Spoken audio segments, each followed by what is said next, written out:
Trending ang pag-ere ng Ang Mutya ng Section E sa Kapatid Network. Pero bago yan nagpakilig muna ang bida na si Andres Mulak sa kanyang fans. Siyempre dito yan sa Kapatid Network. Narito po ang report. Nandito na ang hari ng mga ulupong na si Kiefer Watson, aka kapatid star Andres Mulak. Tinodo niya ang pagpapakilig bago ang advanced screening ng Ang Mutya ng Section E sa TV5 kahapon. Lumapit ka naman. May maswerteng kapatid pa nga na nag-recreate ang iconic scene na ito with Kiefer at JJ.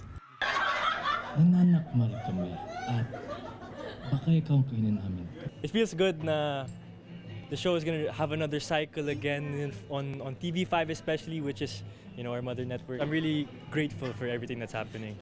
Bukod sa Kapatid Day, sumalang si Andres sa programa ni Nanay Christy sa 1PH. Dito naman niya binati ang kanyang co-star na si Ashton Olviga na nagkataong pinagdiriwang din ang kaarawan. Humabol naman si Andres ng pabati sa kanyang social media sa kanyang tinatawag na May Mutya. Ash, happy birthday to you. Deserve mo lahat na nangyayari sa buhay mo ngayon. You know, the way you treat people around you is talagang nakakahanga talaga. You know, it's super